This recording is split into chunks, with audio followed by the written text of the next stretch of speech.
Ethan Caldwell didn't tell anyone he was coming home. Not his assistant. Not his security team. Not even the driver who usually waited on standby at the private hangar. He was tired of schedules, tired of rehearsed smiles, tired of living inside a world where every moment was controlled by someone else's calendar. For the first time in months, he wanted to arrive like a ghost, quiet, unseen, and honest. His Gulfstream touched down just outside Atlanta under a slate-gray afternoon sky. Ethan stepped onto the tarmac in a charcoal coat, his collar turned up against the winter wind, a single overnight bag in his hand. The air smelled like jet fuel and cold metal, and for some reason, it reminded him of simpler years, back when his life was built on sweat and sleepless nights instead of stock prices and boardrooms. He climbed into a rental SUV without the usual entourage. No radios crackling, no men in black suits scanning the horizon. Just him, alone, driving down the highway with the radio off and his thoughts loud enough to rattle the windows. He told himself it was business. He'd had reports, small things at first. A missed call from the nanny. A vague text from his house manager about an issue with the kids' routine. Then a message that chilled him. "Mr. Caldwell, please call me as soon as you can. It's about the twins." The twins. Logan and Lily were only 6, but they were Ethan's entire world, 2 bright sparks in a life that had otherwise grown cold. He hadn't planned on becoming a father when he did. He hadn't planned on losing their mother, either. But life didn't ask permission. Sienna died in a car accident when the twins were barely 2. One moment she'd been laughing, promising to bring home ice cream. The next, Ethan was signing paperwork he could barely read through tears, staring at a closed casket and listening to condolences that sounded like static. After that, he threw himself into work because work was the only thing that didn't break apart in his hands. He built Caldwell Ventures higher, stronger, wider, like a tower against grief. But towers cast shadows, and in the shadow of his ambition, he missed birthdays, school events, doctor visits. He missed quiet moments that mattered. He told himself the twins were cared for. The mansion in Buckhead was staffed like a hotel, guarded like a fortress. Every need was met before it was spoken. What could possibly go wrong? Apparently, a lot. Traffic thinned as the SUV moved through the city and into the familiar neighborhood lined with iron gates and manicured hedges. Ethan's estate rose in the distance like a monument. White stone, tall windows, black wrought iron balconies. Beautiful. Cold. Expensive. When he pulled up to the gate, the scanner didn't recognize the rental vehicle. The intercom crackled. "State your business." Ethan leaned in. "Open the gate." A pause. "Sir, identify yourself." Ethan exhaled slowly, forcing patience into his voice. "This is Ethan Caldwell." "Open it." Silence stretched. Then hurried voices in the background. The gate buzzed, and the iron arms swung open. He drove up the long driveway, his heart thudding harder with every foot of pavement. The house looked normal from the outside, lights glowing behind curtains, holiday wreath still hanging even though January had begun. Normal meant nothing. Normal was a mask. Ethan had learned that the hard way. He parked near the front entrance and stepped out. The winter air bit at his face. He didn't wait for anyone to greet him. He went straight to the door and pressed his thumb against the scanner. A soft click. The door opened. Inside, the mansion was warm and silent. Too silent. The marble floors gleamed. The chandelier above the foyer glittered like frozen rain. Ethan's footsteps echoed as he walked in, and each echo sounded like a warning. "Logan," he called. "Lily." No answer. A faint sound drifted from deeper in the house, something like muffled crying, like a whimper swallowed by walls. Ethan's blood ran cold. He moved faster, coat swinging behind him, bag forgotten by the door. He followed the sound down the hallway toward the family wing where the twins' playroom sat. The closer he got, the clearer it became. Crying. And another sound. Soft, urgent voices. Someone pleading. Someone panicking. Ethan reached the archway leading into the playroom, and the sight that met him punched the air from his lungs. Logan and Lily were on the rug in the center of the room. Their small bodies were tied. Not chained, not bound in metal, but wrapped with what looked like thick fabric straps, looped around their wrists and ankles. Their mouths weren't gagged, but their faces were streaked with tears, cheeks flushed red. Logan's eyes were wide with fear. Lily's hair was messy, her little hands trembling as she tried to pull free. And standing over them was the maid. A young black woman, mid-20s maybe, wearing a plain gray uniform. Her name tag read, Maya. She was kneeling, hands hovering, breathing hard like she'd been running. She looked frantic, terrified, but not in the way someone looks when they're caught. In the way someone looks when they're trying to stop something from happening. Ethan's mind snapped into one single conclusion. What is she doing to my children? His voice erupted like thunder. Get away from them! Maya spun around so fast she nearly fell. Her eyes widened when she saw him, huge brown eyes full of shock, then something else. Fear. Relief. Desperation. Mr. Caldwell. Ethan strode forward, his fists clenched. Every protective instinct inside him lit on fire. The world narrowed to his twins on the floor and the woman near them. "What did you do?" he demanded, voice shaking with rage. "Why are they tied up?" Logan let out a sob. Lily whimpered, "Daddy." Ethan's chest tightened. Maya lifted her hands as if surrendering. "Please, sir, you don't understand." "I don't understand." Ethan barked, gesturing wildly at the straps. "I walk in and find my children like this, and you're telling me I don't understand?" Maya's lips trembled. "I didn't hurt them." Ethan pulled his phone out, thumb flying over the screen. "I'm calling the police." "No." Maya's voice cracked, sharp and urgent. "Please, don't do that. Just listen to me for 1 minute." Ethan's finger hovered over the call button. He looked at his twins again, Logan's small chest rising fast, Lily trembling like a leaf.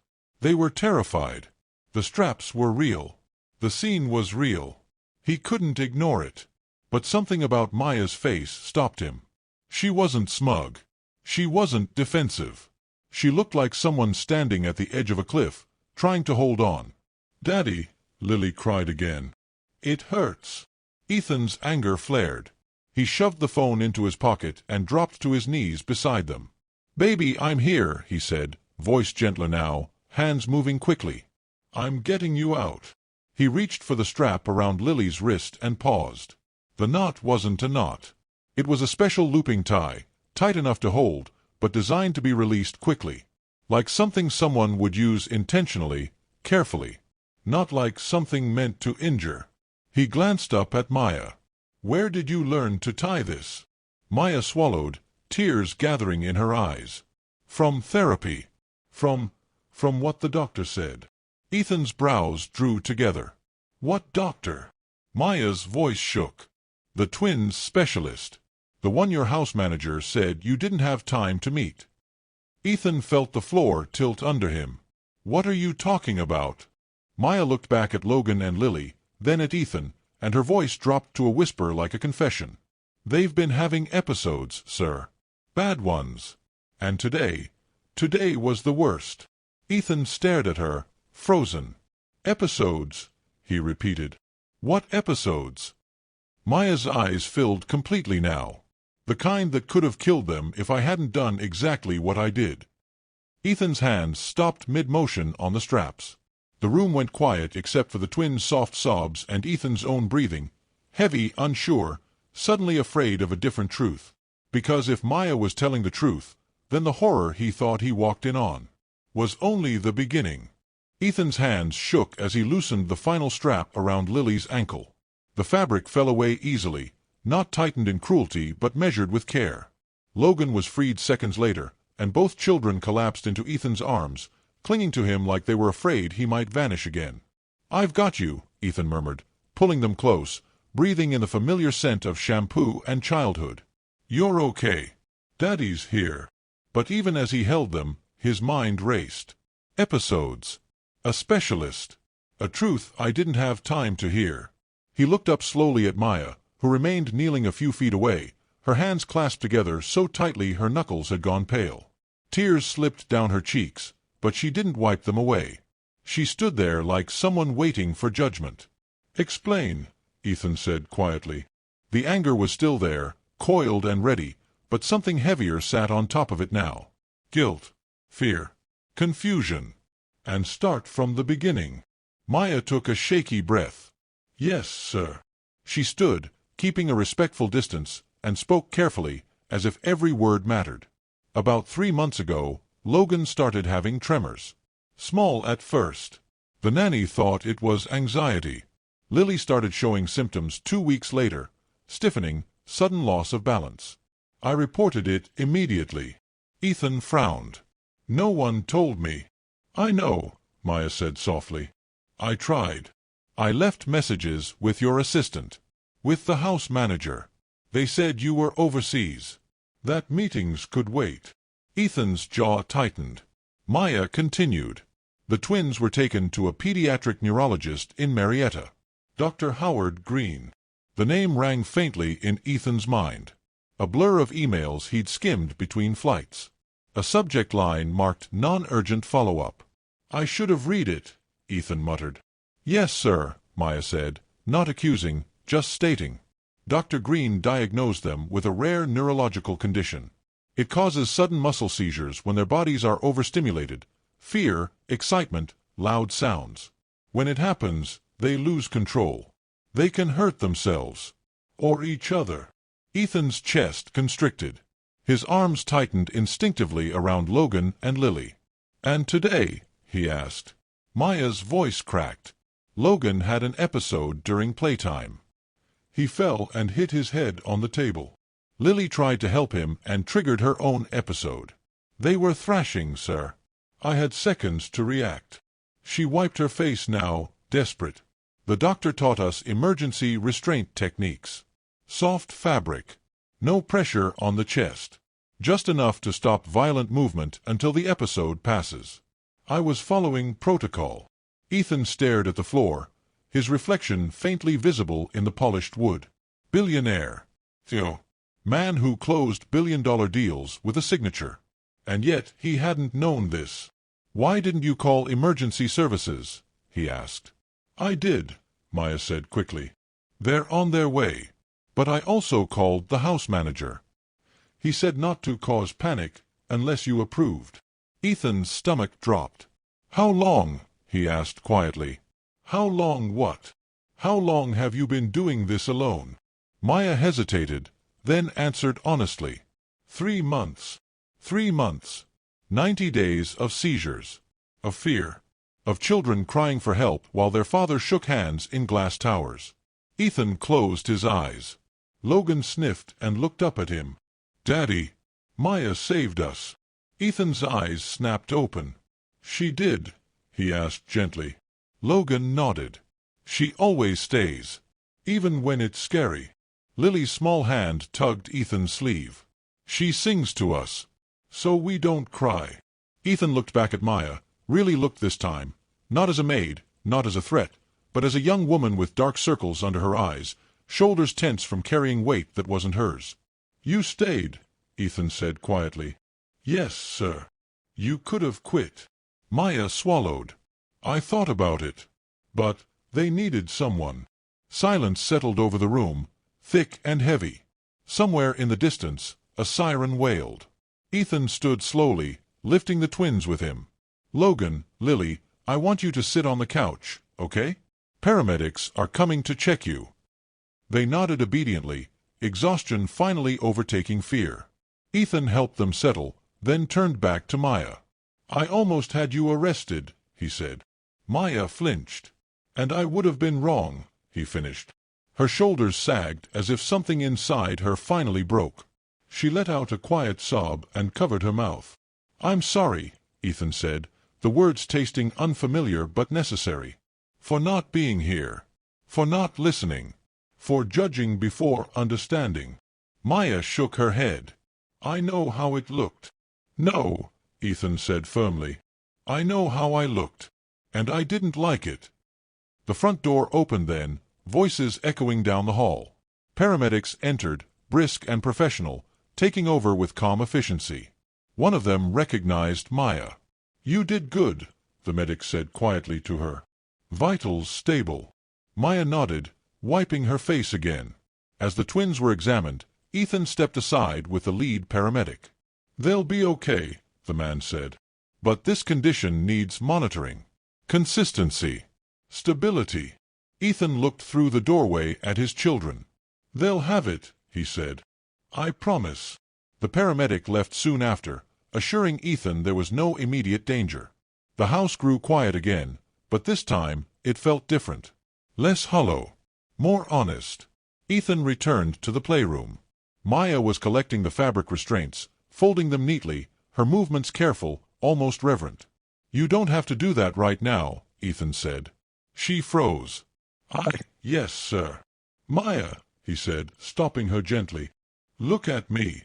She did. "You're not in trouble," he said clearly. "And you're not just the maid anymore. You're someone my children trust with their lives." Her eyes widened.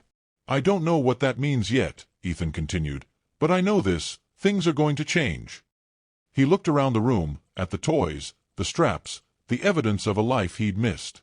"I won't disappear again," he said, more to himself than to her. "And whatever this costs, time, money, ego, I'll pay it." Maya nodded slowly.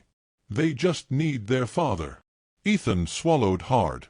For the first time since Sienna died, he realized something terrifying and true.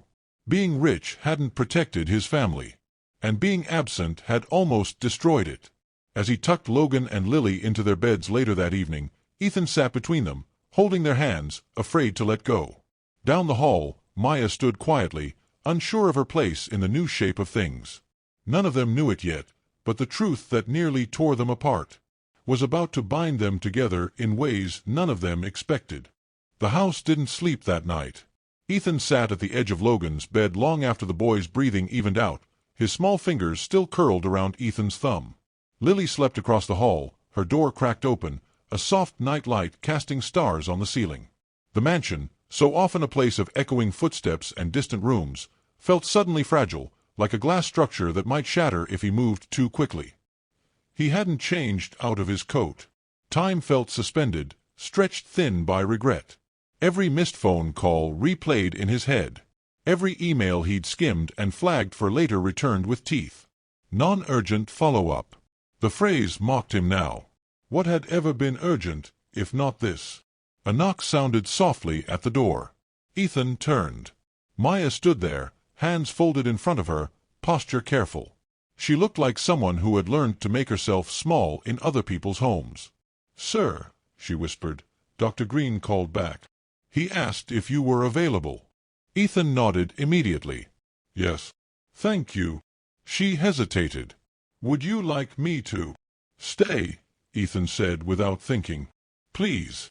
Maya blinked, surprised, then nodded. They stepped into the hallway together, moving toward the study where Ethan took the call. The doctor's voice was calm, measured, the way professionals sound when they've learned to carry bad news without dropping it. "The condition is manageable," Dr. Green said, "but it requires consistency, structure, emotional regulation. The twins feed off stress, especially fear." Ethan closed his eyes. "That part's on me." "There's no blame here," the doctor replied. "But there is responsibility. These episodes worsen with instability. Frequent caregiver changes. Long parental absences." Silence filled the room. "I'm rearranging my life," Ethan said finally. "Starting now." After the call ended, Ethan sat heavily in his chair. Maya stood near the door, unsure whether to leave. "You heard all of that?" he asked. "Yes, sir." "Good," Ethan said. "Because I need help. And pretending I don't is how we got here." Maya shifted her weight. "I'll do whatever I can." Ethan studied her for a long moment. "Why?" The question surprised her. "Why what?" "Why did you stay?" he pressed. "You could have reported this and walked away. You could have said it wasn't your job." Maya looked down at her hands. "Because someone stayed for me once," she said quietly. Ethan waited. "When I was 12, my mother worked nights. I had seizures, not the same kind, but bad enough. People were afraid of me. Teachers. Babysitters." She swallowed. "But one nurse stayed. She didn't flinch. She didn't leave. She taught me how to breathe through the fear." Ethan felt something tighten in his chest. I promised myself, Maya continued, that if I ever saw kids going through that kind of fear, I wouldn't walk away. The house was quiet again, but the silence felt different now. Honest. Heavy with truths finally spoken. You shouldn't have had to carry this alone, Ethan said. Maya nodded. I know. The next morning came too quickly. Sunlight spilled into the kitchen as Ethan stood at the counter, staring at a mug of untouched coffee. He hadn't slept. He didn't want to. Sleep felt like surrender. The house manager, Thomas, arrived just after 8, his usual composed expression cracking the moment he saw Ethan. Mr. Caldwell, I wasn't expecting. Sit down, Ethan said. Thomas obeyed. Ethan didn't raise his voice. He didn't need to. Why wasn't I informed? Ethan asked. Really informed. Not buried under assistant emails and half-sent memos. Thomas adjusted his tie. Sir, you were traveling constantly. We were told to filter. To filter my children's medical condition? Ethan cut in. Thomas paled. We didn't think it was. Your opinion, Ethan said sharply, was never required. Thomas swallowed hard. Effective immediately, Ethan continued, you are relieved of your duties. Security will escort you out. Maya froze near the doorway. Thomas opened his mouth, then closed it again. He stood, nodded stiffly, and left without another word. When the door closed, Ethan exhaled slowly. Maya looked at him. You didn't have to do that because of me. I did it because of them, Ethan replied. And because systems that silence people are dangerous. Later that day, Ethan canceled 3 overseas meetings. Then 5 more. His assistant called in a panic. Sir, the board can wait, Ethan said. My kids can't. He spent the afternoon with Logan and Lily in the playroom, sitting on the floor, stacking blocks, reading the same book twice because Lily liked the voices. Every laugh cut him with both joy and shame.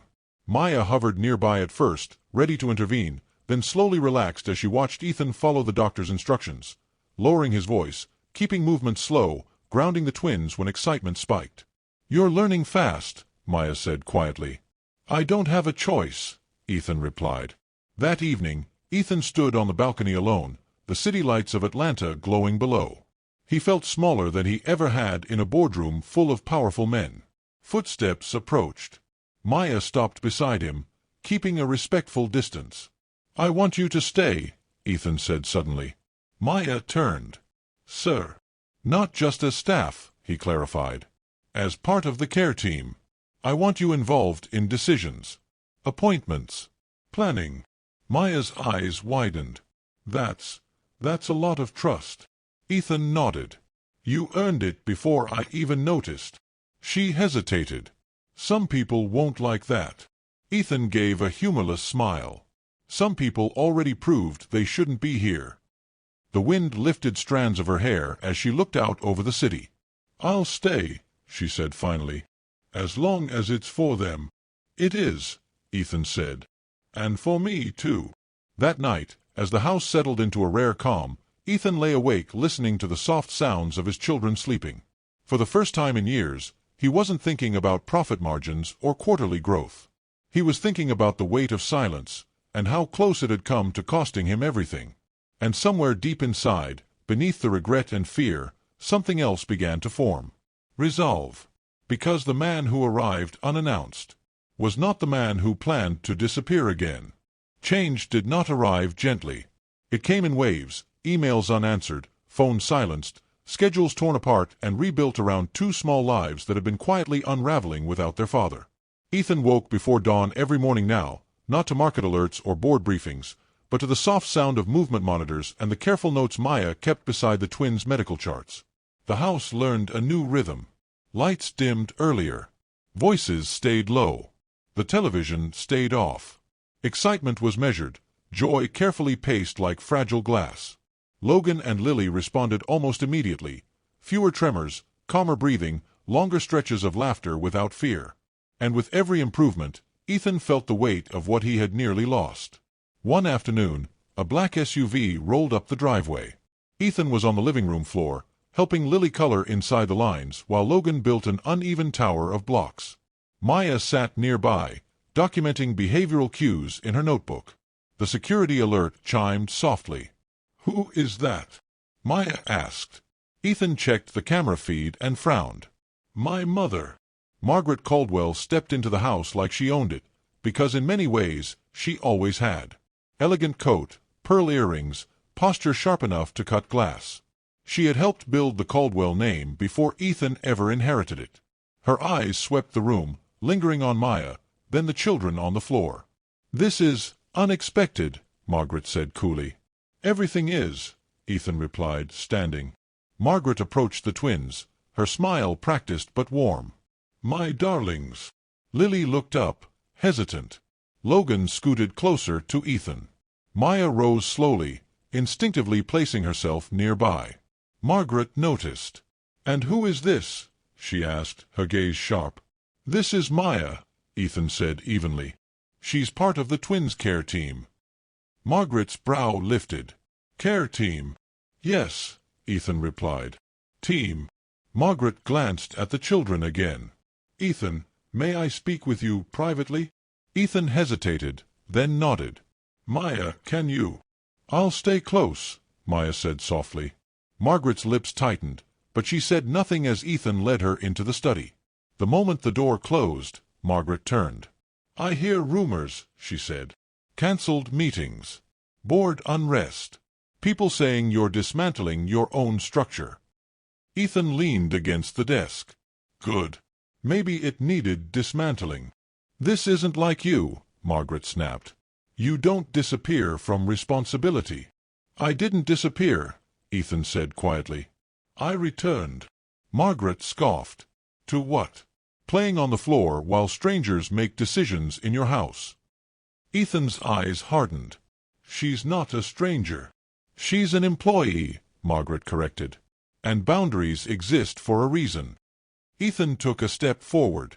"Those boundaries nearly killed my children." Margaret froze. He continued, voice steady but firm. "People I trusted filtered information. Silenced warnings. Treated my absence like policy. Maya didn't." Margaret crossed her arms. "And now she runs your home?" "She protects my kids," Ethan replied. "That's all that matters." Margaret studied him, searching for weakness. She didn't find it. "You're letting emotion cloud judgment," she said finally. Ethan shook his head. "I was letting ambition do that before." Silence hung between them. Margaret sighed, a sound of controlled disappointment. "Be careful, Ethan. The world watches men like you. One misstep." "I already made it," Ethan interrupted. "I just didn't see it until now." When Margaret left, her heels echoed sharply down the hallway. The door closed with finality. Ethan stood alone for a long moment before returning to the living room. Maya looked up immediately. "Everything okay?" "Yes," Ethan said. "And no." That night, the twins slept peacefully. Maya was in the kitchen cleaning up when Ethan approached. "My mother doesn't approve," he said plainly. Maya nodded. "I expected that. You don't seem bothered." "I've learned not to measure my worth by approval," she said gently. Ethan watched her for a moment. "That takes strength." Maya smiled faintly. "It takes practice." The next weeks tested that strength. Word spread. Staff whispered. A few resigned quietly. New specialists were hired. Therapists visited regularly. Maya attended every meeting, often speaking when Ethan asked, and sometimes when he didn't. She wasn't just reacting anymore. She was planning. One evening, after the twins were asleep, Ethan found Maya in the study, reviewing schedules. "You're still here," he said. She glanced at the clock. "I wanted to finish adjusting Lily's routine. Her anxiety spikes if transitions aren't clear." Ethan sat across from her. "You notice everything." "Someone has to," she replied. He hesitated. "I should have been that someone." Maya looked up. "You're becoming him." Their eyes met, longer than necessary. Something unspoken passed between them, quickly acknowledged and just as quickly set aside. Boundaries still mattered. The next morning, Logan had a mild episode during breakfast. Ethan froze for half a second, panic flashing across his face. Maya stepped in calmly, guiding Ethan's hands. "Breathe with him. Slow." Ethan followed her lead. Logan settled within moments. Later, Ethan sat alone, shaken. Maya joined him. "You did well." "I was terrified," he admitted. "So was I the first time," she said.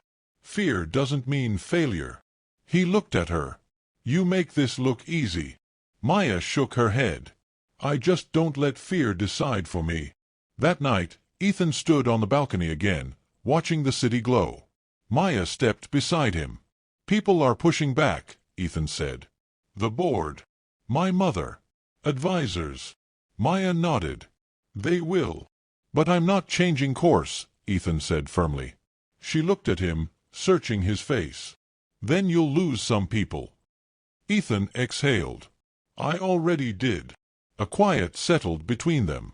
For the first time since she arrived in his life, Ethan realized something unsettling. Maya wasn't just holding his family together.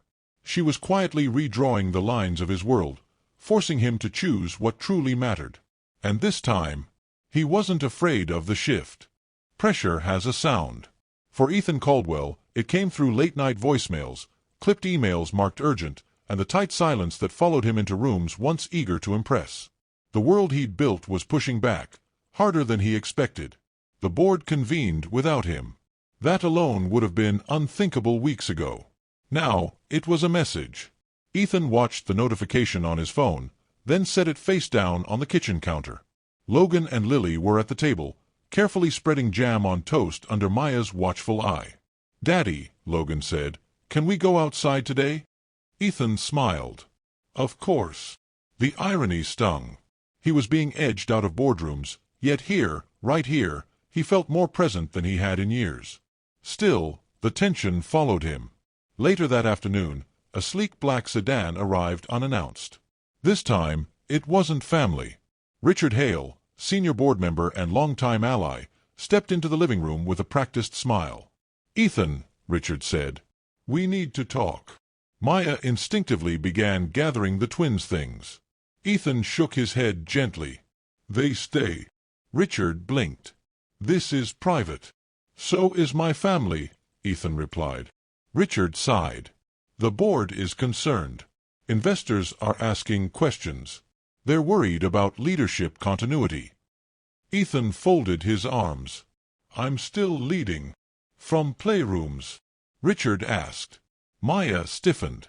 Ethan's voice stayed calm. "From wherever my children need me." Richard studied Maya.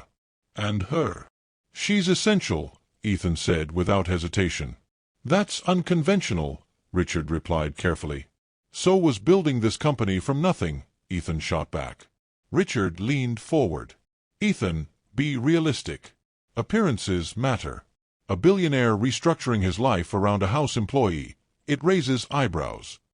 Ethan felt the familiar burn of anger rise, but Maya's voice cut in, steady and respectful. "I don't replace anyone," she said. "I support them." Richard turned, surprised. "My role exists because gaps existed," Maya continued. "I'm not the story. The children are." Silence followed. Richard exhaled. "This isn't personal." Ethan met his gaze. "Then stop making it so." When Richard left, the house felt heavier. That evening, Ethan sat alone in his study, staring at spreadsheets he couldn't focus on. Maya knocked softly. "You okay?" she asked. "No," Ethan admitted. "But I will be." Maya sat across from him. "You're not losing control. You're shifting it." He laughed quietly. "Try explaining that to shareholders."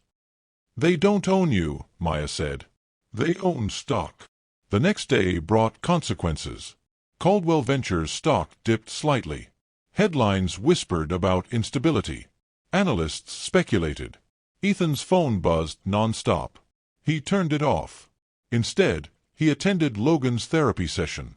He held Lily's hand during a sensory exercise. He learned how to read their warning signs, the slight twitch, the breath hitching.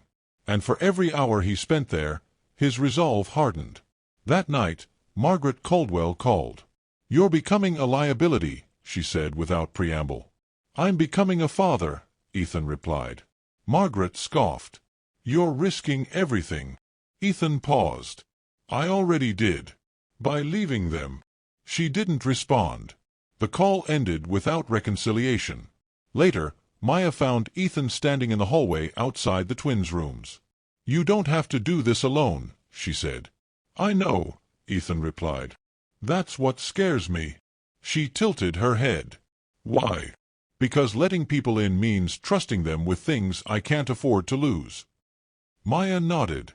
"Trust is always expensive." They stood there in silence, the air between them charged but careful. The next morning, a letter arrived. Formal, cold, legal. The board was calling an emergency vote to temporarily limit Ethan's authority until stability was restored. Ethan read it twice, then folded it neatly. Maya watched his face. "What does it mean?" "It means they're testing me," he said. "And?" Ethan looked toward the backyard, where Logan and Lily chased bubbles under the winter sun. "And I won't fail this test." He called an emergency press briefing. Hours later, cameras lined the driveway. Microphones clustered like vultures. Ethan stepped forward, calm and composed. "My children were sick," he said simply. "And I wasn't there. That ends now." Questions exploded. He didn't flinch. "I will lead my company," he continued, "with the same principle I'm leading my family, responsibility first. Anyone who sees that as weakness is free to step aside." The statement went viral. Support poured in, from parents, advocates, people who'd never owned stock but understood sacrifice. The board vote stalled. That night, Ethan returned home exhausted but resolute. Maya handed him a glass of water. Their fingers brushed. Neither pulled away immediately. "You stood your ground," she said. "So did you," he replied. They shared a look, one filled with unspoken understanding and something deeper that neither dared name. Outside, the walls pushed back hard. Inside, something unbreakable was forming. And Ethan knew now, whatever he lost beyond these walls would be worth what he was finally holding on to. The calm didn't last. It never did. 3 days after the press briefing, while the world buzzed with opinion pieces and social media praise, an envelope arrived without a return address. It was slipped through the iron gate and left on the front steps like a challenge. Maya found it first. She hesitated before opening it, a familiar unease tightening in her chest. Experience had taught her that truth often arrived disguised as paperwork. Inside were copies of medical records. Not the ones Ethan had seen. These were older. Dated before Maya was officially hired. Before the nanny left abruptly. Before the house manager began filtering information. Maya's breath caught. She carried the envelope to Ethan, who was sitting at the dining table helping Lily with a puzzle while Logan rested nearby. "This can wait," Ethan said gently, seeing her face. "No," Maya replied. "It can't." They moved into the study. As Ethan scanned the pages, his face drained of color. "These reports say the twins were evaluated almost a year ago," he said slowly. "Why wasn't I told?"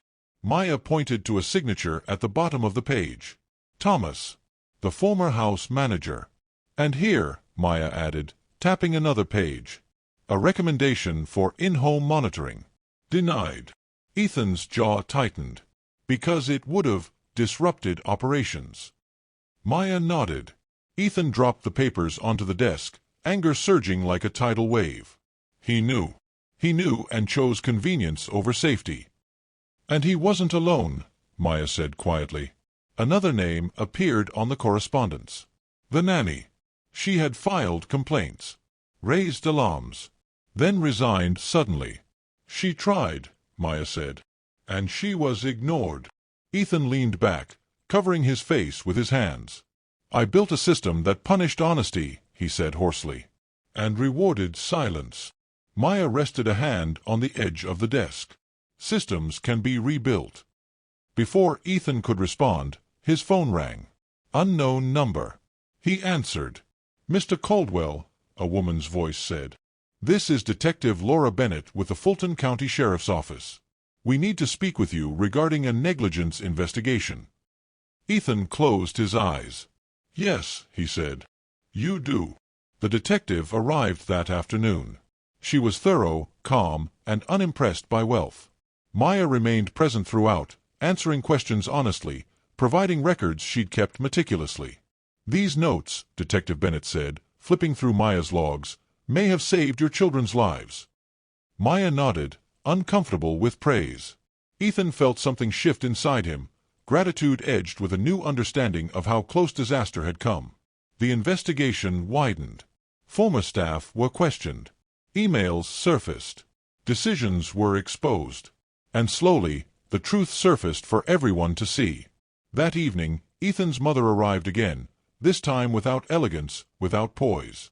Is it true? Margaret demanded. That there's an investigation? Yes, Ethan replied. You're letting strangers tear apart this family's reputation, she hissed. Ethan met her gaze steadily. The truth doesn't tear families apart. Lies do. Margaret looked at Maya with thinly veiled resentment. She's behind this. Maya stiffened. No, Ethan said sharply. She's the reason my children are alive. Margaret recoiled, stunned. The twins' condition improved steadily, but the emotional weight grew heavier. One night, Logan asked quietly, Daddy, were we bad before? Ethan's heart shattered. No, he said firmly, pulling his son close. You were brave. Lily nodded sleepily. Maya says brave people get scared. She's right, Ethan said, glancing at Maya across the room. Later, Ethan found Maya on the back porch, staring into the dark. I didn't mean for this to explode, she said softly. You didn't, Ethan replied. You exposed it. She looked at him. Are you okay with that? Ethan took a long breath. I've spent my life controlling outcomes. This time, I'm choosing truth over comfort. Maya studied him. That changes everything. It should, he said. The next morning, news broke. Headlines shifted, from speculation about Ethan's leadership to outrage over institutional negligence. Public sympathy moved decisively. The board scrambled. Thomas was officially charged with child endangerment. Civil suits followed. Others resigned quietly. Ethan issued a statement, not defensive, not polished. I failed to listen, it read. But I am listening now. That night, as the house settled into uneasy quiet, Ethan sat beside Maya in the living room. Once this is over, he said, nothing goes back to the way it was. Maya nodded. It shouldn't. Their eyes met, this time without hesitation. Not romance. Not yet. Something deeper. Trust, forged under pressure. And as the truth continued to surface, one thing became clear. The greatest danger hadn't been what Ethan walked in on that day. It was everything he hadn't seen before. And now that he did, there was no turning back. The investigation didn't just ripple through Ethan Caldwell's life. It cracked it open. For weeks, the house was no longer just a home, it became a crossroads. Lawyers came and went. Child advocates conducted assessments. Doctors refined treatment plans. Reporters waited beyond the gates, hungry for reactions Ethan refused to give. Inside, however, something unexpected happened. The chaos slowed. Logan and Lily began to stabilize in ways no chart could fully explain. Their episodes decreased, not just in frequency but in intensity. They laughed more easily, slept more deeply. They clung less desperately to Ethan's presence, because they trusted it would still be there in the morning. Consistency, Dr. Green called it. Love, Ethan thought. One evening, Ethan sat on the floor assembling a puzzle with Logan while Lily colored beside Maya. The fire crackled softly in the background. Maya, Lily said suddenly, not looking up, are you going to leave? Maya's hand stilled. Ethan looked up sharply. Maya crouched beside Lily. Why would you think that? Grown-ups leave, Lily said simply. Daddy used to. The words landed like glass breaking. Ethan's throat tightened. Lily. Maya held up a hand gently, signaling him to wait. Sometimes they do, Maya said softly. But sometimes they stay. Even when it's hard. Lily looked up. You'll stay. Maya glanced at Ethan, just for a second. Yes, she said. I'm not going anywhere. Lily smiled and went back to coloring. That night, Ethan stood alone in the study, staring at a letter in his hands. The board's final decision. They were stepping down. Not him. Public pressure, legal exposure, and Ethan's refusal to quietly comply had forced their hand. Leadership would restructure. Oversight would change. Ethan would remain, but not as the man he'd been before. He walked into the living room where Maya was folding laundry. They backed off, he said. Maya looked up. How do you feel? Ethan considered it. Lighter. And terrified. She smiled faintly. That usually means you're doing the right thing. A few days later, Margaret Caldwell returned. This time, she didn't wear pearls. She sat stiffly at the dining table while Ethan poured tea. Maya hovered nearby, unsure whether to leave. Stay, Margaret said abruptly, surprising them both. Maya froze. Margaret looked at her, eyes sharp but tired. You've been protecting my grandchildren. Yes, ma'am, Maya replied carefully. Margaret nodded once. I misjudged you. The words sounded forced, but real. Margaret turned to Ethan. I built my life believing control was love. That distance was strength. Her voice wavered slightly. I see now what it cost you. Ethan said nothing. He let the silence do the work. I don't know how to fix what I broke, Margaret continued. But I won't stand in the way anymore. When she left, the house felt different, less burdened by ghosts. That night, after the twins were asleep, Ethan and Maya sat on the back steps, the air cool and still. Things are settling, Ethan said. For now, Maya replied. You could leave, he said suddenly. With your record, your experience, there are places that would pay you far more than I can. Maya looked at him carefully. Is that what you want? No, Ethan said honestly. But I need to know you're here because you choose to be, not because you feel trapped. Maya exhaled slowly. I stay where I'm needed, and where I'm respected. Ethan nodded. Then stay. She met his gaze. I will. The following week brought quiet milestones. Logan rode his bike for the first time without fear. Lily slept through the night without waking in tears. Ethan attended a therapy session alone, because he needed it, too. Healing wasn't dramatic. It was ordinary. And that terrified him more than crisis ever had, because ordinary required patience. One evening, as Ethan tucked the twins into bed, Logan whispered, Daddy. Yes, buddy. You're not going to disappear again, right? Ethan swallowed hard. No. Logan smiled, satisfied. Later, Ethan found Maya standing in the hallway, watching the closed doors. They believe you, she said. I'm trying to deserve it, Ethan replied. She nodded. That's how it works. Their eyes held. Not longing. Not romance. Something steadier. Choice. Outside, the world still buzzed with consequences, lawsuits, and legacy debates. But inside the house, inside the walls that had nearly crushed them, what remained standing wasn't wealth. It wasn't reputation. It was trust.